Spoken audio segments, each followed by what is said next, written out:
Good afternoon, everybody. I just want to start off by wishing you all a happy and healthy 2024.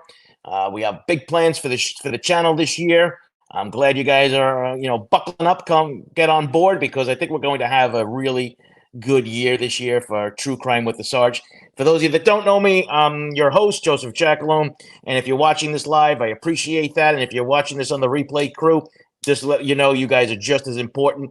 And I'm looking forward this year to sharing with you some of the content we'll be creating. We got a great lineup already booked for January. We have already people booked in February.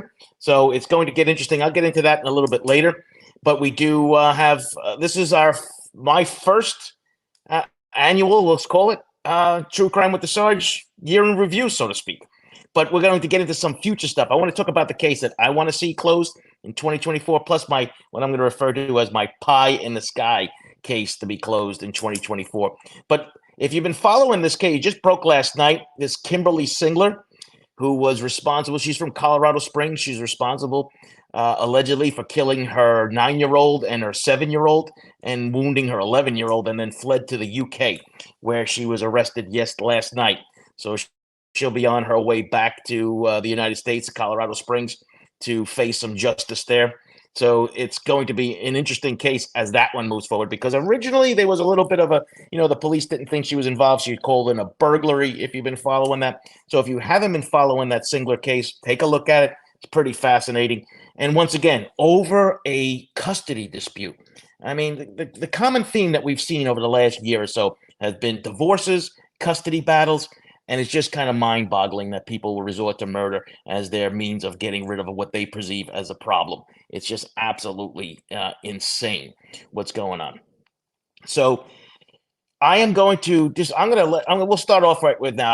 I have Mike Alcazar. He's waiting in the green room. He's going to be joining us in a couple of minutes. And we have Raul, also known as Catch Lisk, will be joining us too in a little bit. And we're going to have a nice 3-panel discussion about some of these cases that are going forward. But the one case that I want to mention right now is the Rachel Morin case. That's the case I want to see solved in 2024. If you remember, during the summertime, she was murdered on a path, on a trail while she was jogging. And tomorrow night, I have former FBI profiler Tim Papa, who is creating what he calls behavioral content. And he's going to be on the show tomorrow at 7 p.m. Eastern time. And he's done some work on the Rachel Morin case. So we're going to get into that tomorrow night for sure. I'm going to have Mike join us. I'm going to bring Mike on board. Mike, welcome back. Happy New Year. Happy New Year. So, Happy New Year. Yeah, it's good to see you again. So the other night I did a quick live on this case of Savannah, the San Antonio case. Savannah Soto and her boyfriend, Matthew Guerra, both found shot to death in the home. I thought, I made a statement. I said, I think they were going to have these guys in custody in 48 hours because he's very recognizable, that guy. I mean, even though you can't see his face, I mean, he's an awfully big dude. But you've seen the videos you talked about. What's your take on this? Yeah, so when I saw the clip and I read some of the articles on it, right away, as we discussed before, I thought something drug related, perhaps a drug buy gone bad. They were probably sitting in the front, and then, whoever this guy is, the boyfriend is probably familiar with him. I'm not sure about his lifestyle. He seems a little sketchy. She might have been an innocent victim, just went along for the ride with her boyfriend. The perp got in the back and, shot. It sounds like he shot him from behind. That's what it sounds like to me. He shot them both in the back of the head. And then, they said that the boyfriend's body was in the back. So, the perp probably moved him to the back, drove it to a different location, moved the baby seat on her lap after she was dead. That's my theory. I'm a little bit cynical. It could have been something completely different, but I think we're both thinking the same thing, that it just something bad happened, and and this poor woman and her baby, died because of probably her boyfriend's dealings with these criminals. Yeah, no, I mean, it's, something that, cops always do. Sometimes people get upset, like when you start looking into their background and stuff like that. But from the investigative standpoint, it's important to find out, who would benefit from this and what were they involved with. I mean, these are just the motives. I mean, when you read that article, the motives galore, right? There's domestic violence, that her brother was murdered last year, and there was a brawl in the courtroom. I mean, there's so many Mhm. things that people can point at. I tell you, if I was investigating this case, this would give you a headache because there's so many different motives and people that could be possibly involved in this thing. 100%. We always look at the victimology, right? 100. That's the first thing. One of the first things we do, right? So we look into the background, like you said, and who could be the players? What could lead to this? So, yeah, for sure. I don't know. I don't know 100% what the boyfriend did, but it sounds like it was probably because of what he was involved in, and this poor woman died because of that. So it's a tragedy for sure. And yeah, I think I was surprised too. They didn't catch this guy right away, but or these two guys right away. So with the I'm sure they got the plate already. They're looking for plate readers, looking for canvas for a video. So I think it's just a matter of time before they identify and arrest these dudes. Yeah, no, I doubt that's the only video that they have too. From what, because the crime scene is actually in a different county than where they lived, and from where they lived, there seems as if that they kind of left things behind. So everything kind of maybe started from there. Maybe they met at the house, and then the person maybe abducted them or what have you, and then took them on a ride. But whoever was driving the car was very familiar with it. Like I was saying, if you get a rental car, you don't know where the lights are, and he's shutting lights off before he's pulling up and flashing things, and so he's kind of familiar with that car. Either he has one or he's friends with, the one of the victims. 100%, 100%. Yeah, just imagine all the DNA that's in that car. If he moved the body's going to have his DNA, footprints, hair, fiber from his clothing, fingerprints on the steering wheel. I'm sure it's a wealth of DNA information there, and I'm sure the police are just keeping the cards close to their vest. They probably identified him already. Maybe they're not just so quick to release information. I'm almost 100% they've identified him, and soon they will release him, or maybe they're staking him out right now, right? Maybe they're watching him right now too, so they can make the arrest. So everything in due time. Yeah, picking their spot. Yeah, picking a spot to 100%. pick them off the street or what have you. Yeah, make it safe for everybody, and maybe thinking that for safety reasons too, because we know that these guys are willing to hurt people. So the chances of them getting involved with the police in some sort of incident too rises with that. You know what I was thinking also, Joe? I was thinking also this could be cartel, right? That could be another thing, right by the border. You never know. Maybe the reason they didn't catch these guys, maybe they went back over the border. Who knows? I mean, there's all kinds of theories. And when we were in the squad, this is what we did, right? We would just throw all kinds of ideas and see which one stuck, and we ran with it, which one's more feasible. But I know your followers. I've been reading the comments. Your followers are good. These guys. Most of your followers could have been great detectives. They got great theories and they got great ideas. Not all, but many are impressive. I'm like, the only reason we're doing this because this is what we did for a living, and we got to investigate these cases. But the way they think, they got good investigative minds for sure. Yeah, no, it's actually kind of exciting to watch what some people say and some of the things that they come up with, and quite frankly. We don't know who's right and who's wrong. We don't play that game. We're just, just going through the motions, so to speak, and looking through some of this. If it is a cartel incident, though, that would be really, I think it would be some serious implications, right? Where you have cartels now coming into the United States, murdering murdering U.S. citizens, and then flying over the border. That would be actually kind of really interesting to see what the response of that would be. For sure. I mean, didn't we have something in California where they just targeted this house? I mean, I think it was drugs involved. Didn't that somewhere in California it happened? They killed the whole family. We suspect that was cartel. I don't know if they made an arrest on that one yet. Right, but with all the stuff going on with the border and all the politics involved, whatever, it's going to be, it's going to be used as a weapon against against whoever's running against this stuff. So it's just going to be interesting to see how that plays out. So do you have any cases that you really followed in 2023 that you thought that, now the trials are coming up? Is there anything specifically that you've been looking for? Yeah, sure. Of course. I definitely want to see what happens with the Gilgo trial once they set the date. They haven't set the date yet, right, for Gilgo? So waiting for that. No, we haven't even heard yet.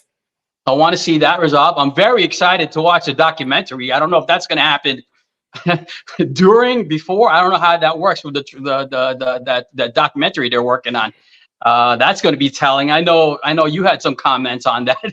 That might just reveal a lot of information that maybe they shouldn't before the trial. The Ann Walsh case, right? I'm curious about the Ann Walsh case. What's going to happen with the husband?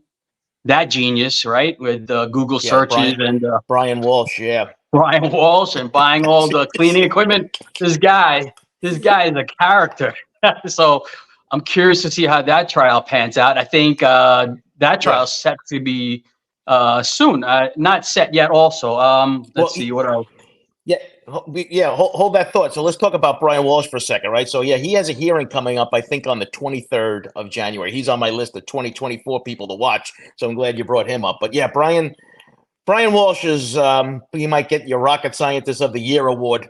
So between his Google searches about how long it takes for a body to start decomposing and start smelling and everything else, and then they have him on video, going to all these dump sites, and they've recovered, unfortunately, a lot of effects in regards to Anna Walsh. I don't know if they're ever going to recover her remains, but it's going to go down as a no body case, I'm pretty sure. And it's not, it won't be the first time it goes down as no body case, but the evidence, I think, is kind of like really stark in this thing. Yeah. And didn't he have a tracking bracelet too? Am I misremembering that? Didn't he have a bracelet on him? So I don't know about that one, but he's really, I think he really put himself in a bad spot, but once again, just get the divorce. I don't understand this. I don't understand this behavior. I never did, and I guess I never will. It was priceless too. The look on his face. So you give away half your stuff. Yeah. And the look on his face in trial was like he's shocked. Like, why is that? Why the disbelief? What he thought he was going to get away with. The guy's 100% a psychopath. So it's pretty entertaining. I would love to see that trial. I don't know if it's going to be televised. I would love to watch that. Same thing with the Gilgo Beach and of course the Kohberger case. We didn't talk about the Kohberger case, right? So, or did I? Did I mention Kohberger, right? So a lot of things, and then of course haven't mentioned them yet, but that's definitely another one on there. The Rachel Morin case too, like you mentioned before. We don't have a perp yet. No one's come through yet with any kind of ID. We have video of the guy, the suspect. That's kind of sad, and that's been taking a long time. So hopefully we get a resolution to that soon, and we can identify that perpetrator. That's a very sad story. Yeah, and that's actually a scary story when you think about it, right? It's going from coast to coast, this guy from LA to Maryland, and who knows if anything in between. And he's got this guy he's on the loose. I mean, he's already done this. He's done this twice. So it's they need to identify this guy and get him off the streets for sure. I mean, geez. Yeah, and hopefully the police, Hartford has good leads, and they're just again keeping their cards close to their vest. Hopefully they have some good information to make that arrest. It is taking a while though, so I have my doubts. Yeah. Well, the only thing I'm counting on is something that they really haven't really spoken about, and that's there was DNA left behind at the scene, and they might be trying to do the investigative genealogy and trying to get backward engineer through a family tree and see if they can find out, because we know that his DNA sample isn't in CODIS, because they would have made an arrest already by now, or at least put out the BOLO alert. So we know we know it's not in CODIS. So that means to me, I think it's taken so long as they're trying to backward engineer this into into the investigative genetic genealogy. That's could be another huge one. Yeah, that's good point. Good point. So you think this guy has no priors? Maybe not enough to have gotten the DNA sample into the system, right? That's we know New York and California are very liberal states in regards to how they take, DNA samples. So if this guy, like for instance, you could take DNA sample upon arrest, but New York, no, they don't do it. They still wait for conviction. And I believe California is the same way. So it's important to understand that you do a robbery and then you plea it down to assault and petty larceny. They don't take the DNA sample. So that could be something that we find out that this guy has been arrested. I guarantee he's been arrested before, just that nothing triggered it. Isn't that interesting how many cases have plead down, or they reclassify crimes? I don't know if your followers realize that. So I was a little bit skeptical. We both did was quoted in the Post, and talking about how crime is down, and us being behind the curtain, we have a certain perspective. And I'm not sure if you agree with me, but there could be a lot of reclassification of crimes. That's why, to justify why crime is down, right? To make it, fudging the numbers to make it look like they're doing a better job. Not that the men and women in policing aren't doing the job, but the pressures from the mayor, from the supervisors, that's probably a reason why a lot of crimes, it seems like, downward trend. Not homicides. I'm not saying they're reclassifying homicides, but like you said, robberies becoming grand larcenies, or burglaries becoming something else. So something to think about with all the crime trends going down throughout the nation. Right. So here, Raul's here. He's going to join us. We're going to add him on here. Raul, Happy New Year. How are you? Happy New Year. Can you all hear me good? Hi, Raul. Yeah, we can hear you fine. So I don't know if you know my buddy Mike here. It's an honor to be on the same show with Mike. Your last appearance with Joe was always informative and just incredible information. So I'm honored to be a part of it. Thank you for having me. Thank you, Raul. Hey, Raul, anytime you're welcome here. It's great talking to you. So Mike brought this up already, and we were waiting for you to jump on because we don't want to jump the shark, so to speak, because we know this is in your wheelhouse with Rex Heuermann. And we know that there was some big news that Mary Murphy kind of broke this week. You want to tell everybody about it? Yeah, I mean, I think we're close to getting a conviction on conviction. Wow, I'm really jumping the gun there. Charges brought against Rex for Maureen, and we were told it would be something close to the holidays. It is the holidays. We know Harrison resigned and is no longer on the force. A police commissioner might even be announced this afternoon when Ed Romaine gets sworn in sometime later on today. And that might just be why we're waiting for an announcement on Maureen. It's something that needs to happen. I think, reviewing a lot of the evidence that was put out there in the bail document, and they have the hair, they are testing it, they have the digital forensics, they've done enough with the phone record logs, the 16 interactions between Rex's burner phone and Maureen's cell phone in the city. And I think it's just a matter of layering in all of that evidence so that it can flow smoothly through a grand jury and progress. Yeah, so we know it's in front of a grand jury now, right? Or was. I think the grand jury, according to Mary, said that it's started in June. So this has been going on for a while, this grand jury about Maureen Brainerd Barnes. So this is a long time in the making. Yeah, Tierney was a little ambiguous with the length of time that they've been empowered as a grand jury, and that time is limited. And I think he just said, when it's done, it's done. And he was very vague in that, but I think that's where we have to keep hoping that there's more than enough. Yeah, no, I think there's more than enough evidence going forward here. I'm actually very comfortable with the case. Mike, how about you? Are you comfortable with the evidence that you've seen so far? Yeah, so far, yes. I just hope there's no roadblocks or speed bumps, because they're going to be appointing a new police commissioner. Hopefully, whoever they appoint has the same, gumption, same passion for it, like Harrison did. So, we can only hope for the best. Yeah, I think we'll get there. Yeah, hope is not a plan, though. It's not a strategy. It's definitely not. It's not a plan. But go ahead. Sorry, Raul. Yeah, no, it's all good. I think we have a lot to look forward to this year with the entire case. I'm confident that, in my opinion, Rex is good for all of them. I've always felt like that.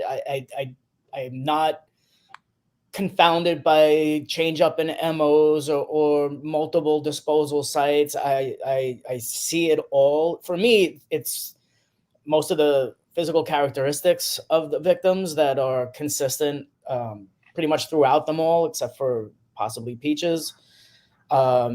Asian Doe, to me, fits right into the little glimpse that we saw with the Asian twink link that he was looking at online. So I think they just have to, focus on what they have strong now, which is the 3 for now. Maureen soon to come, and then hopefully they'll build cases and connections with Jessica Taylor and Valerie Mack, and do something more definitive with Asian Doe, while I believe the feds are going to continue working with Mobile, Alabama to get Peaches identified. Yeah, no, we want to get that. We want to get everybody identified. We want to put a name back to everybody, and we want to try to see, if the person they have now, Rex, is alleged to be involved in all these other things. I mean, I've been saying all along it was one person. I said it from the very beginning, and I have to stick with that. People, want to fight. It doesn't really matter. But my only concern too is you date back to that argument, the public argument between Spoda and Dormer at the time about how many killers there were. That public display. Mike, have you ever seen a commissioner and the district attorney fight in public like that? No, that's just out of character. You can't do that in public. You do that behind closed doors, and it's not unusual, for officials to have disagreements. But no, not in a public setting. That was, that just shows you how tumultuous that relationship was, and whatever else was going on, behind the doors over there. Well, Spoda was hiding everything that he was. Yeah, and then Raul even. God, I'm sorry. Yeah, I mean the whole. Oh my God. No, that's okay. Yeah, no, Spoda and the gift that keeps on giving, right? Because now you got John Bittrolff back on the radar too, right? He was a guy that was convicted, 8-9 years ago. I think it was 2017, and for the murder of 2 people, Rita Tangretti and was it Colleen McNamee? Yep. And they thought he was good for a 3rd, but they couldn't get it. But now his name is showing up in court dockets for having his case being dismissed.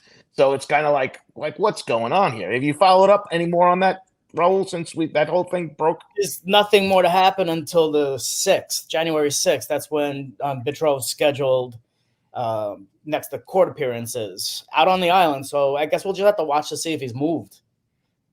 Because if he's moved, yeah. I guess that would be interesting because it's a 440. So if he's moved, then oh boy. Yeah, because there's no reason to move him other than if you're going to release him or do some or get him charges on something else. Because you could do that just from the video phone. You don't have to trace this guy because he's all the way up at the Canadian border. I mean, they got him way up there. So far away. Yeah. Yep. So Marianne had asked if Bittrolff is trying to get off of the charges drop. Yeah, allegedly.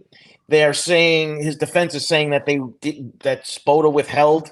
I guess Spoda or the district attorney had withheld evidence in the case that could have maybe been exculpatory, right, to exclude him, which is kind of interesting because we hear his name bandied about, and he was actually a name that Rex Googled too, right? He Googled John Bittrolff.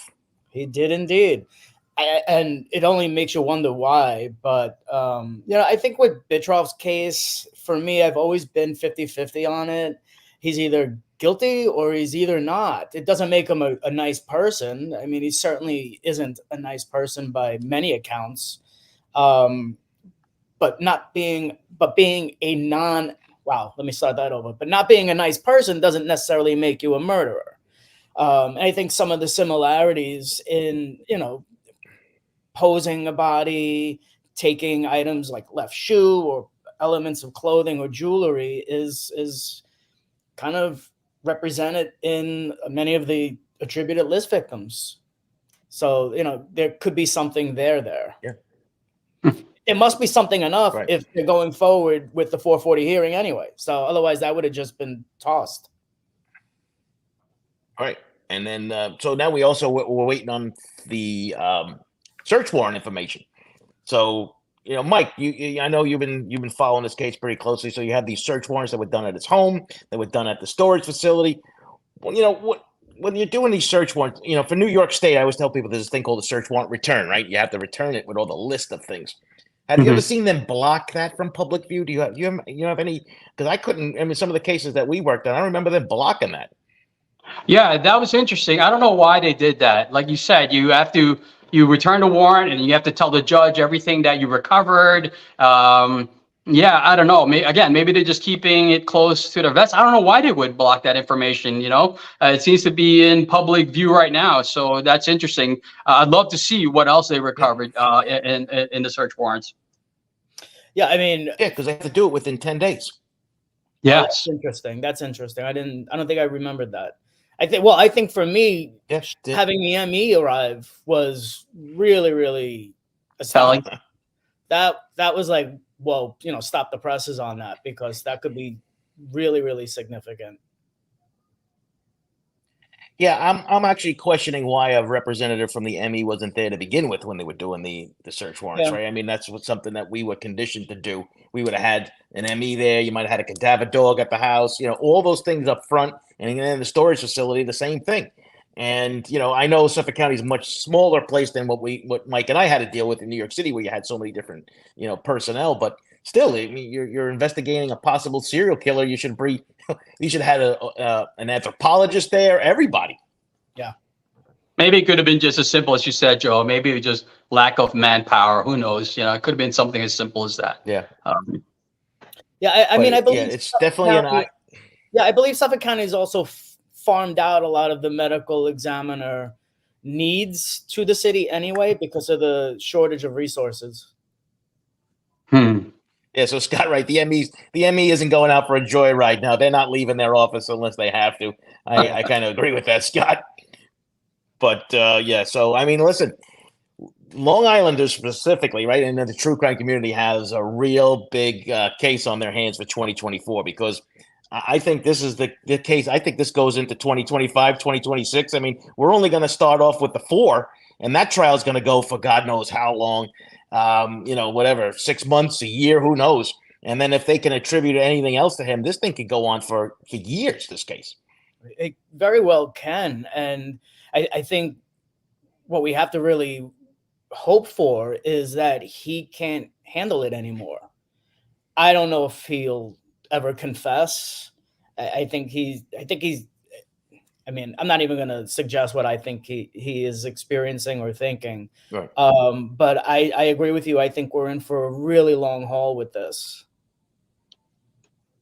Yeah, no, we're definitely. And like I said, I had on Keith Rovier, who actually, about last week, who actually got the letter from Keith Jesperson, the Happy Face killer, who's been communicating with Rex, on this thing. And it's kind of strange, that whole thing. And we don't hear any denials or nothing like that. But I've been saying all along, if this case ends up federal, if they tie him to any other state, then I think then the death penalty is back on the table, because that's the only way they're going to get the death penalty in New York, is if the feds step in.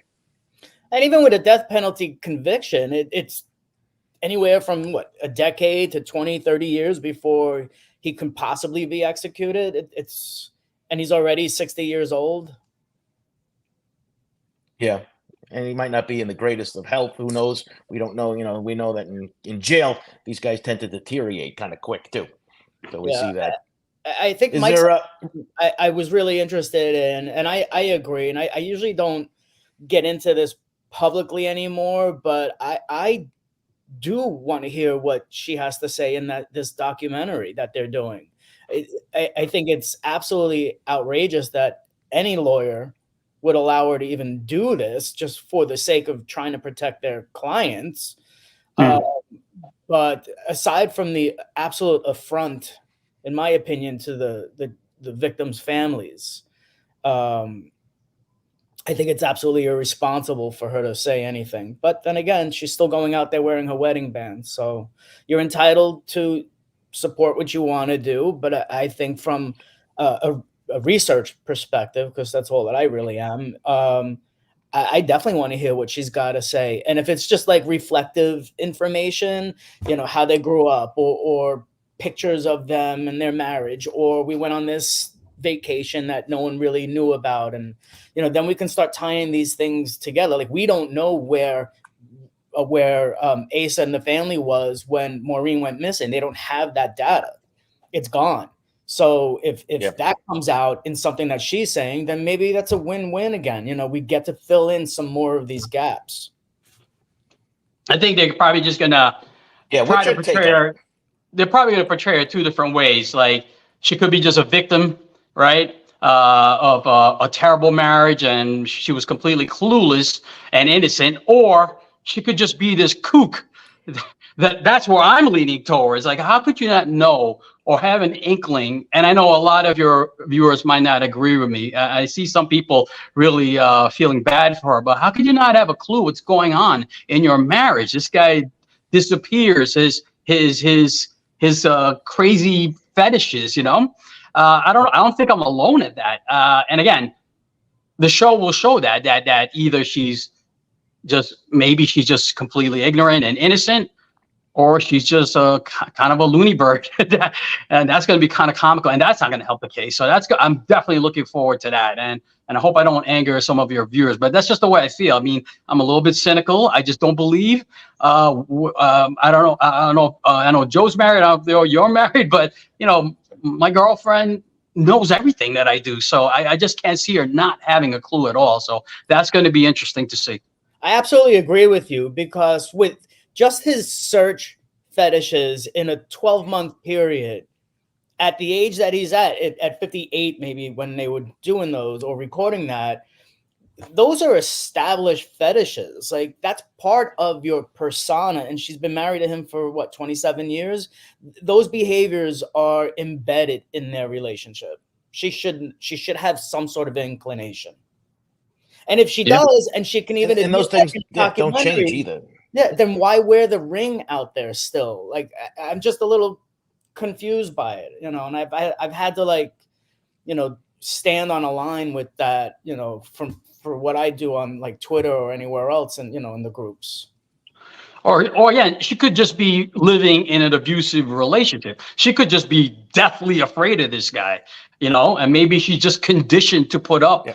With his crazy fetishes. So yeah, time will tell. The trial will reveal that. The documentary might reveal that. I could be completely wrong, right? She could be a victim in this whole thing. So I'm looking forward to that information for sure. Yeah. Well, I could tell you any immunity that she was offered, if she says anything that goes into that documentary, boy, they're gonna be some big time trouble there. That's not covered under that. And like I said, I'll echo what Raul said. The lawyers, I'm still trying to figure. I know it's about money, right? Everybody say, Joe, it's about the money. I get it, but it's also not worth your freedom. If you say something that you incriminate yourself, boy, all that money means nothing. But there is some legislation now that they're trying to prevent this from happening. But do you think the lawyer will look at the show? It's not going to be live, right? It's going to be recorded, right? And maybe the lawyer can review it and edit it and redact certain statements that he might compromise his the wife Asa. So we'll see. Yeah, but I don't think that's going to be allowable though. Right, on the other end, I don't think they're going to be able to redact anything. Yeah, you got to figure that Tierney is going to be able to collect anything that's recorded. Like, nothing now can be destroyed or edited out. Like, he's going to get true. Good point. Version. Very true. Yeah, he's going to get everything, including all the B-roll. I mean, look at that guy Durst, right? He made a comment on the hot mic, and then he ended up in jail for the rest of his life. Yeah, that's right. So that's right. Once again, making a Netflix show, trying to make money out of this stuff. If money is your only goal, you're doomed to fail. That's my only point that I tell everybody. I mean, that's it. If money is your only goal, and you're not trying to exonerate yourself, and it's just money. I mean, listen, the lawyer's going to walk away with a nice chunk of change, and if his client goes to jail, it doesn't no matter to him. But I just, like I said, bring it on. I know people have lost their minds about it because it's about the victims, and they're getting screwed out of this. I get it. But you know what? I always say, just sit back. Sometimes you let karma do her thing, because just to see how this plays out. Yeah, for sure. That's going to be interesting to watch. I'm looking forward to it. I'm definitely looking forward to it. Well, I think we also got to look forward to February 6th to see if she shows up at court again, with cameras in tow, because it's just going to exacerbate everything. Yeah, no, I said, and when we know, Raul, you're plugged in with the families, we know that, so we don't want to put you in any position with them in that regards too. But we all are we all think of the same way. They should not be making money out of this deal just because of what Rex did. I'm sorry, she shouldn't be making any money. Now, there's some legislation that they're trying to, I don't know if they're trying to undo what they're doing now, or it's just about for the future. They're trying to, like, I guess, add on to the Son of Sam law that nobody in the family can make money out of this, which is kind of strange that shouldn't have been written in there in the first place. Well, that law has been amended how many times, even in New York State? It's got all kinds of amendments to it because it was originally declared unconstitutional. So then amendments happen, and you have some of these amendments that restrict him from actually, or a criminal from actually making any money. But it doesn't necessarily say the wife or child or nephew or whatever of a convicted felon can't do something. I mean, I adore Kerry Rawson. We all know that. And I think her perspective of what she wrote about was really, really insightful. It helped me to understand, the full scope of what a victim could be. To Mike's point that Asa might be a victim. Yeah, that was the empathy that was instantly extended to all of this in the beginning. But empathy had to be shared back, and it hadn't been. And I think that $1 million deal soured everything. And we do want to hear perspectives. As a researcher, I want to read the books. I want to gain the insight, not only about the person who did the crimes. I mean, I read Catherine Ramsland's book with BTK. I also read Kerry's book, and you want to get an insight into the behavior of a very disturbed individual, and you want to see how it affected everyone's life. And for me, I want to extrapolate that onto everything Long Island serial killer, because that's my purview. And to get an understanding of why, like the creation of it, the execution of the thought process of it, just cancel it out afterwards and go back to work the next day, things like that. I don't mind hearing the wife or the children's perspectives. I think it's important to get a well-rounded scope of everybody involved. But at the end of the day, there are people that can't read that book. There are people that can't watch that show. And there are people that every time they see that, they're horrified by it.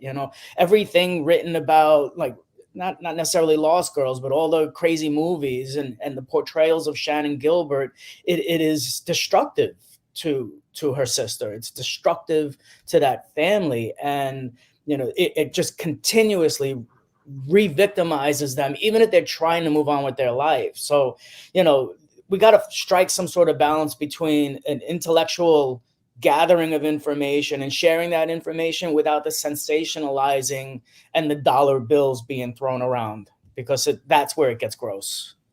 Yeah. Yeah, I agree with that, Rule. What you agree. said. I think the focus Mike, should be. I was going to say, Rule is right. I think we shouldn't lose focus on the victims, right? These guys are taking all the spotlight, Rex and Asa. When I hope they do a good job portraying the victims too, that suffered, and the victims' families. It shouldn't only be because the show shouldn't only focus on Rex and Asa and her kid. I get it if they're victimized, sure, but like you said, a delicate balance, and they should, don't take away anything from the victims and their families that are suffering still through this, because they still don't have a resolution to it, not yet, anyways. Right. And like, we don't want to see a 2-hour special and then all they do is just mention the victims' names, and then everything else is about, Rex and Asa, like the Rex and Asa show, like it's a one of these TV shows that they put on for, likes and clicks kind of thing. Yeah. But I have a feeling that's what it's going to turn out to be, right? I mean, that's really where I'm, I hope not too, but I mean, I filmed the documentary I thought it was for Netflix. That's going to be coming out soon. And it was, I was in the chair for 2 hours. Now, Mike, you can attest to this. I know you've done this too, where you're sitting in the chair for like 2 hours. Luckily I don't have to do hair and makeup, but, the issue that comes down to is that there are a number of documentaries that are coming out on Lisk that is that are victim centric. Because I spoke for about 45 minutes. We spoke about all the cases, all the women involved in this stuff. So we know that there are some people that are doing what we think is the right way to go with it. Yeah, and that's what we need. Fingers crossed. Yeah, we need a whole lot of that, because people think of the Lisk case as, a decade, 13, 14-year thing. But I mean, it's right now, you go as far back as Fire Island Jane Doe, which is Karen Vagata, and that's 1996. We're at the 30-year mark almost. So, we have to do better to make sure that we're portraying the victims honorably, that we're respecting the boundaries of the families, and striking that balance as an ethical community commenting on true crime, without being overly aggressive and wanting to get information from a family member. It's gotta have some equitable boundaries. Yep. Like when I asked about who was involved in this project, I always find out, if I'm going to sign on to do a project now, especially when it comes to Lisk, I say, who else is involved in this, right? So when I heard Bob Kolker and this and that, so I said, okay, so at least we know Bob Kolker wrote the book Lost Girls. For those that don't know, if you haven't read it, you got to read it. It's a great book. It's a victim-centric book, and it basically, the entire book is about these women. And so as soon as I heard Bob was involved in it, I said, okay, yeah, well, I'll sign on to do this. But you have to be really careful these days, with the media sometimes. Yeah, when this case broke, I mean, I what did I have? I had maybe 500 people following me on Twitter. Within a month, I had, like in August, I had 1,000 people follow me on Twitter just in August alone. But you also had I had hundreds of media requests, and I'm like, I'm not doing any of this. And some of those requests were so aggressive, like they were literally calling my phone and constant emails, but just get me one person.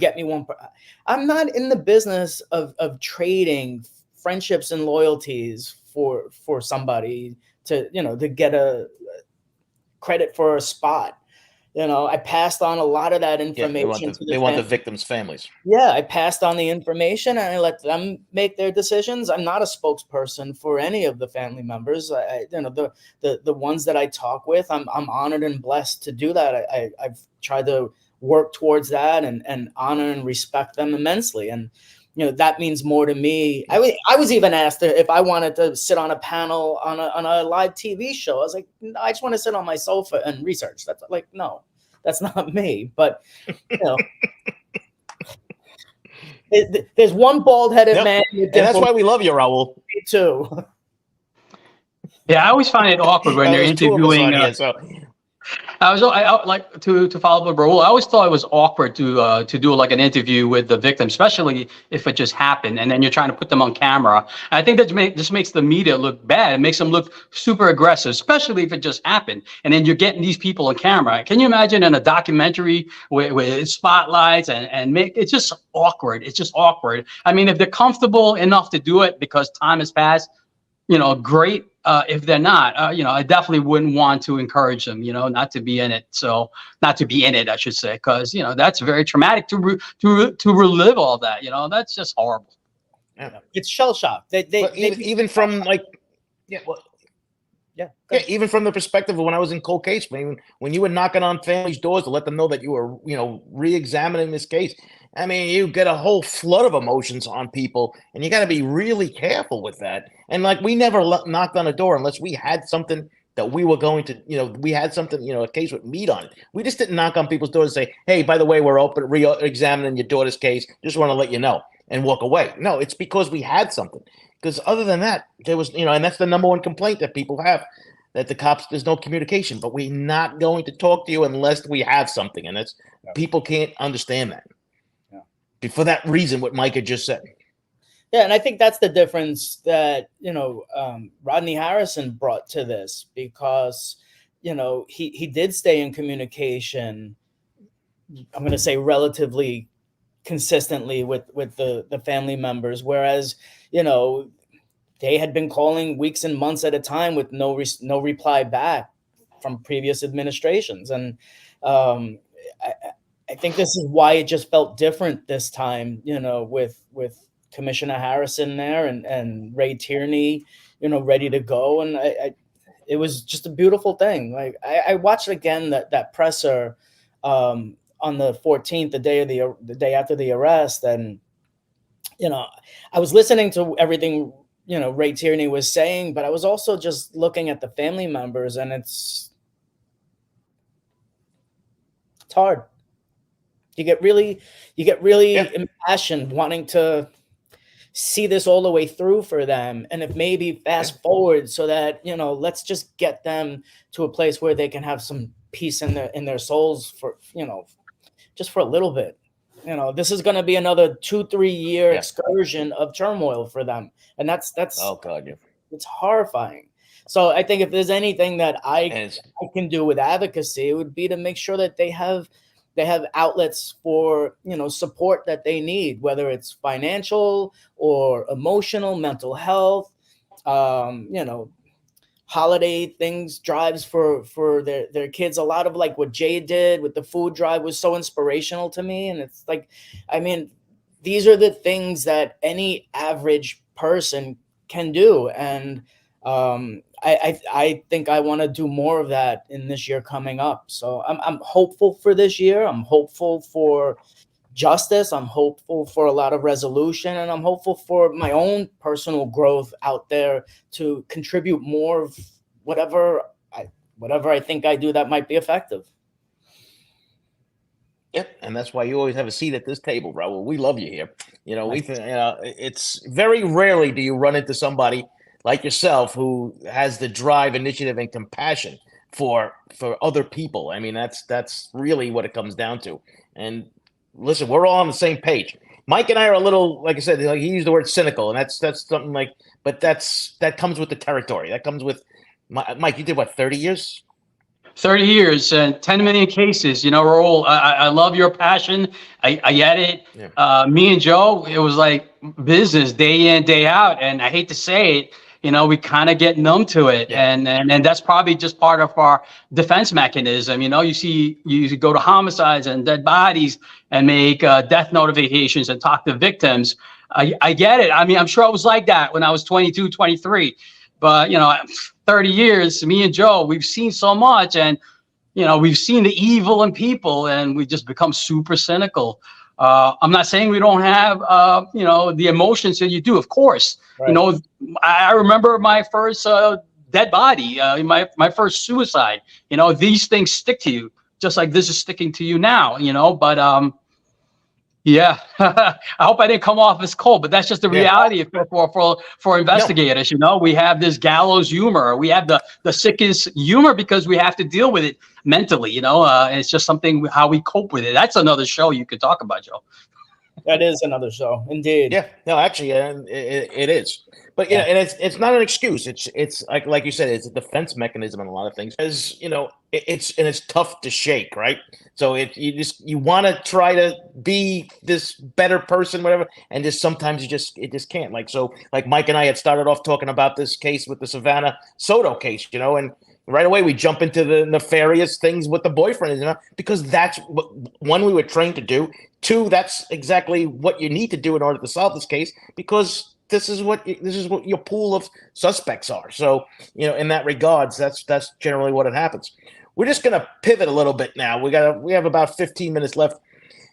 Let's talk Brian Kohberger, because this is probably the biggest case on the docket in 2024. Besides, I mean, listen, I know people say, well, what about, you know, Richard Allen and Delphi? You know, there's a whole, you know, Chad Daybell, you know, there's a lot. And you got the James Craig, who's another dentist, right? So we had two dentists killing people. Yeah, it just, geez, next time I go see my dentist, I'm going to make sure I'm going to find out what kind of stress they're under. But, you better be really nice to them, Joe. Be nice. Yeah, I might not have any teeth left.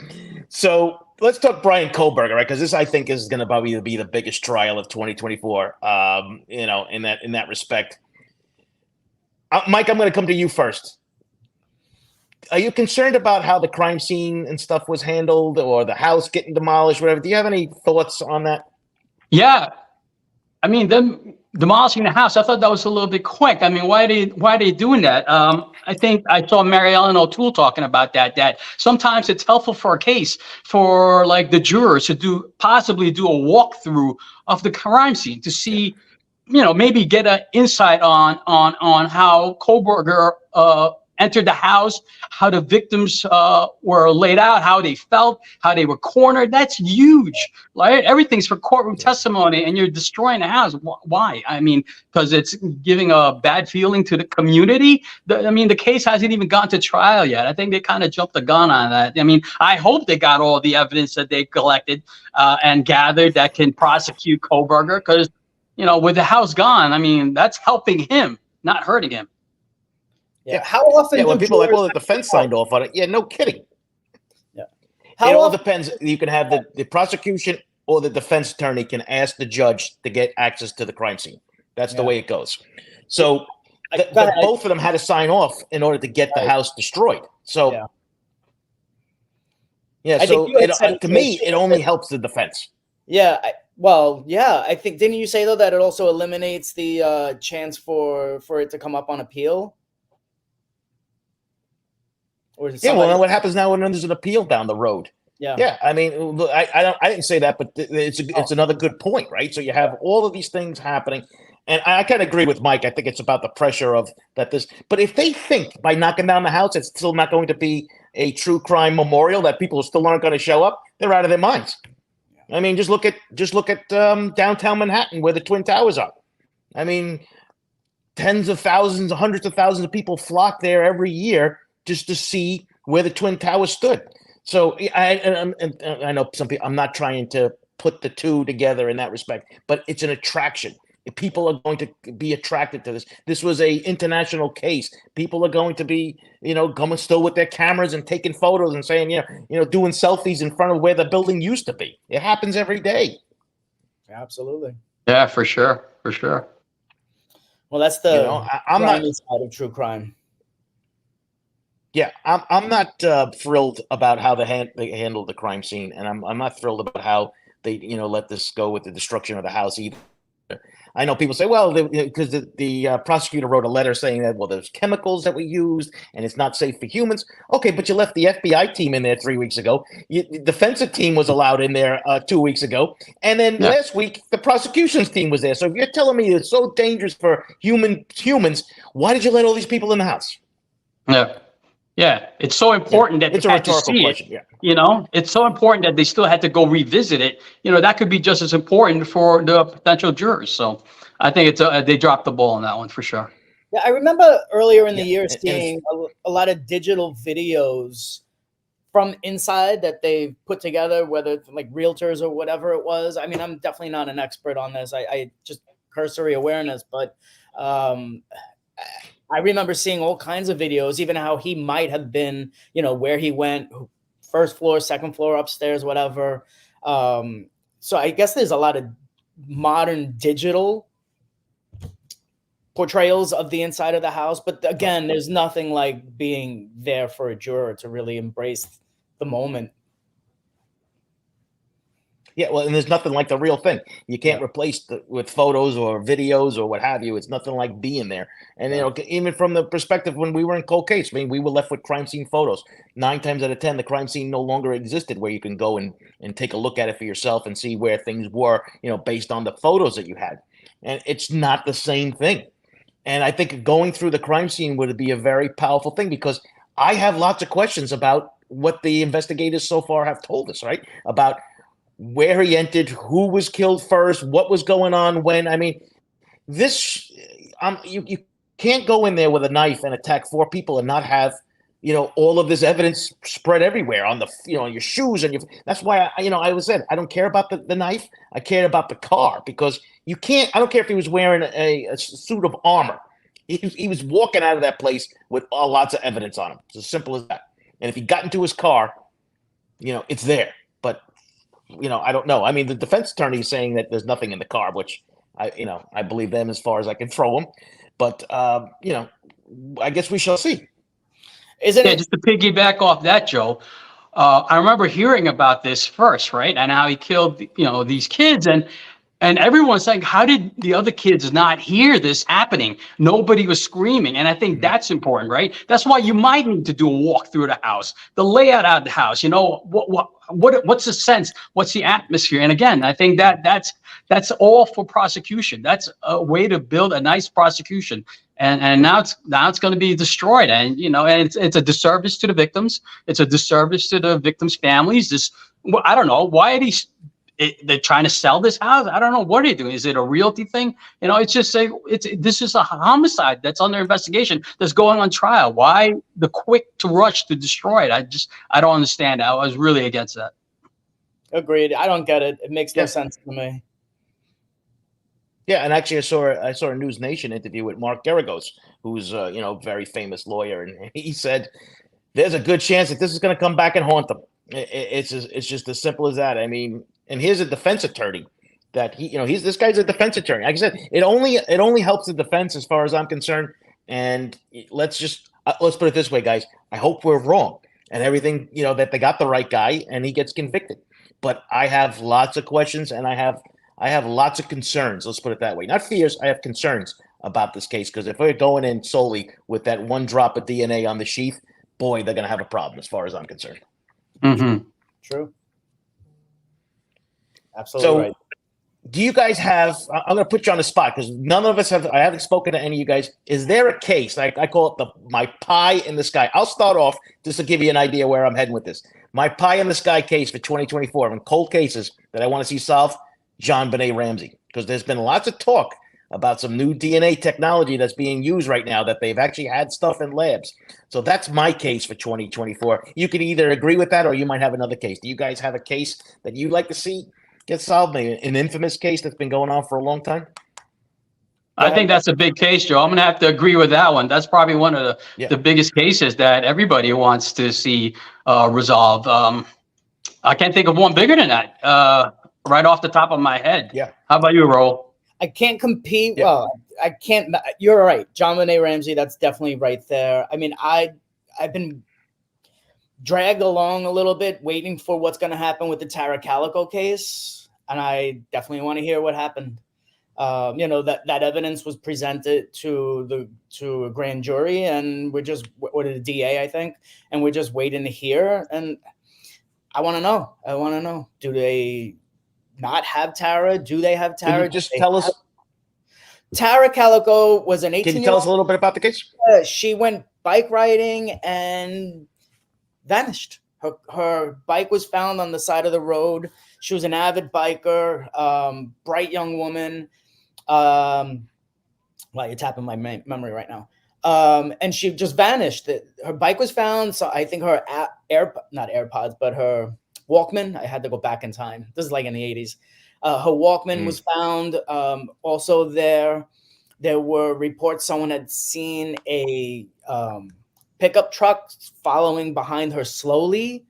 And then there was nothing for months, I believe. And then there's the infamous picture that was found in a parking lot in Florida of what appeared to be a woman and a young boy, you know, tied up and bound in the back of a van or a pickup truck.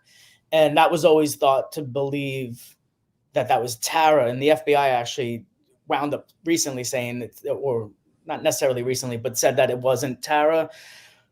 But then a year ago, they presented evidence, and suddenly there was movement, and my Google email alerts started like lighting up within, you know, a matter of weeks. So Tara's always definitely one. And yes, Maura Murray, absolutely.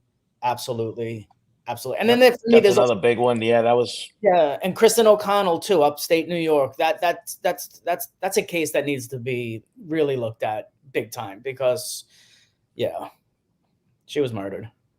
I did something the other day, Joe. There are a lot of them. When we were thinking about doing this, and I suggest your viewers do this too.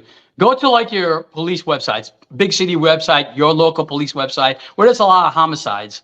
And I think I went through Chicago's, and they had a listing of all the homicide victims.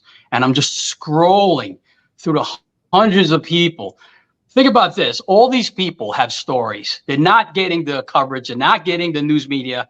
But there's still homicide victims with families. And it was incredible how many people were victims. It's insanity. It's insanity. So it made me a little sad looking at that. It made me a little bit concerned for the family. Do that. Go to a website, look for the homicide victims, and most of them will have listings of their names, but many of them have the images. And I'm telling you, if that doesn't get to you, it's so scary. It's so scary how many victims, detectives, police officers. We have to investigate all this. And again, that's probably why, guys like us we become a little bit callous. I mean, hundreds of victims. Just scroll through it. It's insane. I suggest everyone do that. Yeah, I think I get emotional because when I talk about the family members, I have over 7,500 people on my map, and I rarely have a breakdown. I had a breakdown a week ago just because I was putting all too many infants and forgive me, fetuses on the map, and it took me down. It just took me down. But I'm resolute in continuing that map, and I see all of this every single day, and there's so many on there.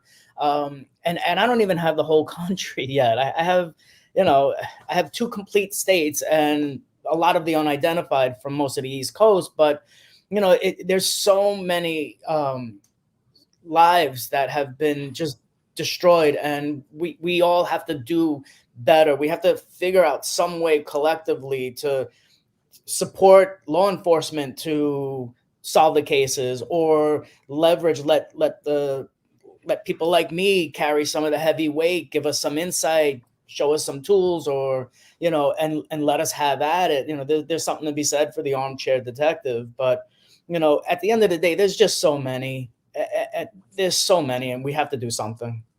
Yep. Yeah, no. And I had Ryan Backman on from the very beginning when I launched this channel from Project Cold Case. They just named the law in Florida after his father. And it's actually kind of interesting. So in regards to getting the resources, not only for the police, but the support for the families, there's a lot of things in that law that I like to see it, in all 50 states. I mean, this is something we need, that federal Homicide Victims' Rights Act. We need it applied to the states for sure. I mean, they have these tools that they just haven't done. The Help Find the Missing Act, right? It was supposed to be all this data entry input. I don't think it's happened. I don't think everybody's been added into NamUs. I just don't think so. I mean, I don't have any evidence that it is or isn't, but I'm just going to go with it isn't. So we have these tools, but we know we have it. Yeah, NamUs has a lot of opportunities. It's a huge recruitment problem. Yeah, NamUs has a lot of opportunities. Yeah. They're not even consistent in what they do right. They may find a body part of a person, identify that person, and in some cases they leave the case on NamUs until the rest of the remains are recovered. Oftentimes they don't. And there's just a lot of inconsistencies with NamUs. And if anybody from NamUs is watching, put me in, coach, because I can get them in fast. I can put 100 people a day on my map if I really want to, so I can get in there. And there's just a lot of opportunities. But Scott, I saw up there earlier asking if I'm doing anything with the Henriquez case. I'm assuming Evelyn Henriquez. I have submitted her for a couple of those that are on the map. But that's just one. And then, there's just so much more that we have to do. We just have to get going on it. Harris County. And unfortunately, we're having this recruitment resignation problem in law enforcement all across the country, and that's not helping. And like I said, and this Help Find the Missing Act provided millions of dollars for police departments to hire people to input this stuff. I mean, we haven't even heard about, people getting hired to do this. So, and if anybody in the news media is watching this, this is the story for 2025. This act became a law over a year ago. How is law enforcement handling this? Because according to that law, every missing persons case they have is supposed to be entered into it. At least for homicides, it was only dated back to January 1st, 1970. Right? Yeah. There was no date for missing persons to be entered into NamUs, because NamUs is now attached to NCIC. Right. And there's no that's a story. I mean, there's no accountability for an agency if they don't do it. That's the biggest problem with that. They can give you time frame. All right, you have to have this tenamus within 7 days or up to 30 days. But if you don't, who holds who accountable? Yeah, what happens? Yeah, nothing happens, and we go back I to don't a know. case sitting in a desk drawer, and we can't do that. We just can't do it. Nope. All right, so we're gonna do final thoughts. We're gonna tie this up, guys. This has been, we're over an hour. I can't believe how fast that ran. But Mike, I'll give you your shot. You have a final thought for 2024, or anything that you want to see happen? I'm just hopeful that the trials go as we expect for the cases we just discussed. Prosecutions, and hopefully we hire more police officers to solve more homicides. We do need more police officers. I know not everybody's a fan of police officers, and most of them are perps, so I don't really care about their opinion. But most law enforcement, I want to say 99% of police officers do the job the right way. We know many of them, and it's only the small few that make it look bad. And unfortunately, we're painted with the same brush. But it's a necessary position that we see now. Even with the defund the police, they're quickly, going back on that because they see that we need police officers. We need good working police officers that are dedicated, that are passionate, that can help solve these crimes, these homicides. So. I'm with Raul. Let's help support police and let them do a good job. Yeah, I agree. I've always been very critical. I mean, Joe, you've probably seen all my tweets against Suffolk County Police Department for a year or two. But I'm also learning that there are so many dedicated members of law enforcement doing incredible work, passionate work, and honorable work, and it's helped round up my perspective. And I'm humbled by that and grateful for those friendships. Of course, I'd be remiss if I didn't say I want charges for all of the victims of the Long Island serial killer. That's absolutely paramount for me. But at the same time, I'm looking forward for every exciting announcement coming from the Doe Network or from Parabon or from Othram, and solving all of these so many decades old cold cases, whether they're murders, unidentified, which means so much to me also, and bringing some closure to people that have had no hope for 40, 50 years. Yep. Well put, guys. So just for a reminder, tomorrow night, I have Tim Popper, former FBI profiler. He's going to be on there. He's going to tell us about what he did for the FBI, for the Behavioral Analysis Unit, and what he's planning on doing to help cold cases and moving them forward. And next Saturday, I have Carlos Pantoja, retired crime scene investigator from the New York City Police Department. He'll be there. And on the 9th, Todd McComas and Cheryl Mack telling cop stories. That one should be a blast. So, guys, I want to thank you for your time. I want to wish you both gentlemen a happy and healthy new year, as well as all our listeners and followers. We want to thank you guys for joining us this afternoon. And yes, Say No says we need to have Mike and Raul back soon. Yes, they will be back. They're welcome on the show anytime. And you guys have a great day. Hope you all have a healthy and happy new year. We got big things coming. We'll hopefully see you tomorrow night. Take care, guys.